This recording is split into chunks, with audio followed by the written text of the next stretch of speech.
राम राम मंडळी, आता मी तुम्हाला घेऊन जाणार आहे ऑपरेशन सिंदूरच्या थरारक प्रवासात। भारताच्या शूर कर्नल सोफिया कुरेशी आणि विंग कमांडर योमिका सिंग यांनी या ऐतिहासिक ऑपरेशनची संपूर्ण रणनीती आणि त्यामागील गुपित उलगडली आहेत। पहलगाम हल्ल्याला प्रत्युत्तर म्हणून भारतीय हवाई दलाने कशा प्रकारे 24 अचूक मिसाईल हल्ले केले हे जाणून घ्या। विशेष म्हणजे भारताच्या एअर फोर्सनं हा हवाई हल्ला रेकॉर्ड देखील केला आणि प्रेस कॉन्फरन्स घेऊन त्याबद्दल माहिती संपूर्ण जगाला आणि त्या हवाई हल्ल्यांची दृश्य सगळ्या भारतीयांसमोर जाहीर केली। या खास व्हिडिओमध्ये तुम्हाला पाहायला मिळतील हल्ल्यापूर्वी आणि हल्ल्यानंतरची फोटो, तसेच भारतीय हवाई दलाच्या मिसाईल मधून रेकॉर्ड झालेले ते सगळे व्हिडिओ फुटेजेस।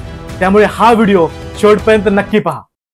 सुप्रभात देवियों और सज्जनों, मैं कर्नल सोफिया कुरैशी और मेरे साथ विंग कमांडर व्योमिका सिंह आज आपको 6 से 7 मई 2025 की रात 1:05 से 1:30 बजे के बीच भारतीय सशस्त्र बलों द्वारा अंजाम दिए गए ऑपरेशन सिंदूर के बारे में जानकारी देंगे।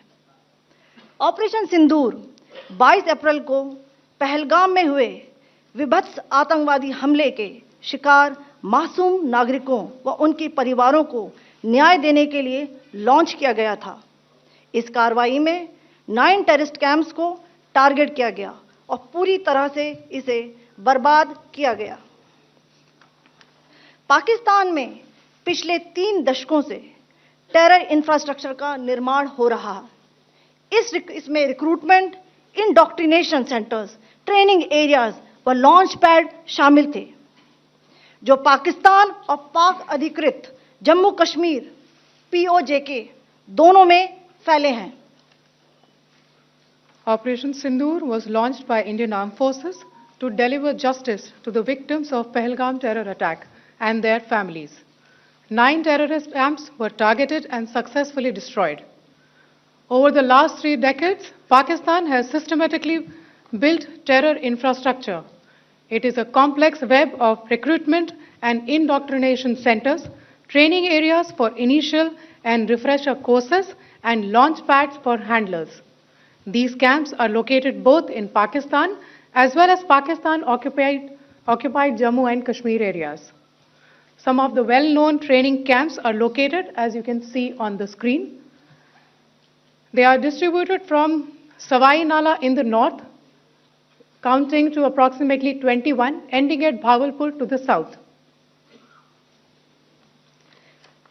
इन लक्ष्यों का चयन विश्वसनीय इंटेलिजेंस सूचनाओं के आधार पर हुआ ताकि आतंक गतिविधियों की रीढ़ तोड़ी जा सके, और यह खास ध्यान दिया गया कि निर्दोष नागरिकों और सिविलियन इंस्टॉलेशन को नुकसान न पहुंचे। The selection of these targets for Operation Sindoor was based on credible intelligence inputs and role of these facilities in perpetrating the terror activities. The locations were so selected to avoid damage to civilian infrastructures and loss of any civilian lives. This was done with due diligence, and the camps selected for targeting and their engagement will now be shown to you one by one. POJK के target मैं आपको बताना चाहूंगी। सबसे पहले सवाई नाला camp Muzaffarabad, जो कि POJK के लाइन ऑफ कंट्रोल से 30 किलोमीटर दूर है। यह एक लश्कर तौयबा का ट्रेनिंग सेंटर था। 20 अक्टूबर 2024 सोनमर्ग, 24 अक्टूबर 24 गुलमर्ग, 22 अप्रैल 2025 पहलगाम, इन हमलों के आतंकियों ने यहीं से प्रशिक्षण लिया था। सैयदना बिलाल कैंप मुजफ्फराबाद, यह एक जैश-ए मोहम्मद का स्टेजिंग एरिया है। यह हथियार, विस्फोटक और जंगल सर्वाइवल ट्रेनिंग का केंद्र भी था। गुलपुर कैंप कोटली, यह LOC से 30 किलोमीटर दूर था।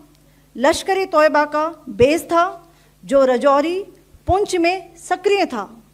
20 अप्रैल 2023 को पुंछ में और 9 जून 2024 को तीर्थ यात्रियों के बस हमले में यहीं से आतंकी को ट्रेन किया गया था।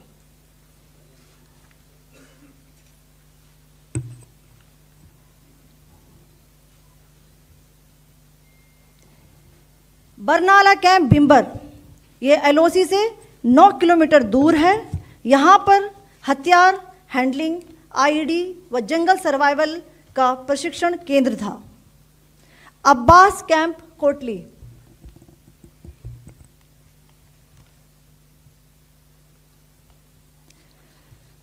यह एलओसी से 13 किलोमीटर दूर है।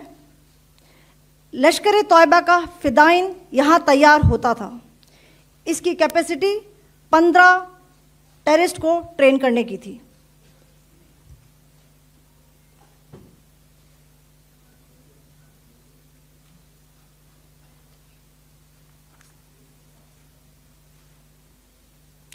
अब मैं पाकिस्तान के अंदर के टारगेट से अवगत कराना चाहूंगी। पहला, सर्जल कैंप सियालकोट। यह अंतर्राष्ट्रीय सीमा से 6 किलोमीटर की दूरी पर है, सांबा कठुआ के सामने।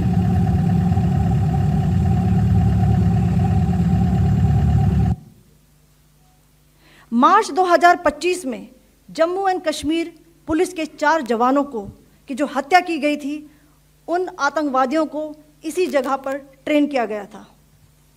दूसरा, महमूना जाया कैंप सियालकोट। यह 18 से 12 किलोमीटर आईबी से दूर था। हिजबुल मुजाहिदीन का बहुत बड़ा कैंप था। यह कठुआ जम्मू क्षेत्र में आतंक फैलाने का नियंत्रण केंद्र था। पठानकोट एयरफोर्स बेस पर किया गया हमला भी इसी कैंप से प्लान और डायरेक्ट किया गया था। मरकज ताइबा मुरीद के, यह आईबी से 18 से 25 किलोमीटर दूरी पर है। 2008 के मुंबई हमले के आतंकी भी यहीं से प्रशिक्षित हुए थे। अजमल कसब व डेविड हेडली भी यहां ट्रेन हुए थे।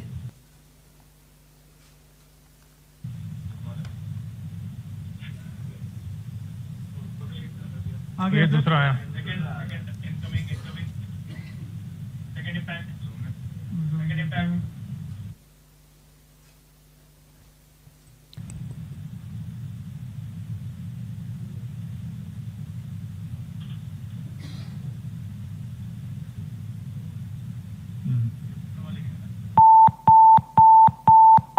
टारगेट 10 हुआ है सर अभी। टारगेट 10 हुआ, एंक्लोजर सेम ही है। 7 it is hit the target. हाँ हाँ।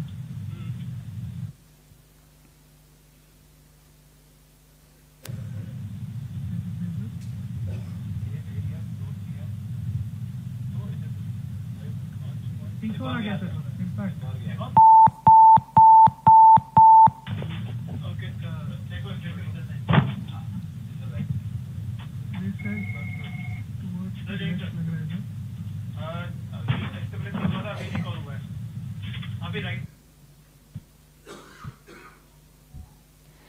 मरकज सुभान अल्लाह भावलपुर, ये इंटरनेशनल बाउंड्री से 100 किलोमीटर दूर है। जैश ए मोहम्मद का मुख्यालय था। यहाँ पर रिक्रूटमेंट, ट्रेनिंग व इंडॉक्ट्रिनेशन का केंद्र भी था। शीर्ष आतंकी अक्सर यहाँ आते थे। मैं आप सबको बताना चाहती हूँ कि किसी भी सैन्य ठिकाने का निशाना नहीं बनाया गया और अभी तक किसी तरह की नागरिक क्षति की रिपोर्ट नहीं है। धन्यवाद। जय Hind. The strike on the terror camps were undertaken through precision capability, as shown to you. A niche technology weapons with careful selection of warheads was ensured so that there will be no collateral damage. The point of impact in each of the target was a specific building or a group of buildings.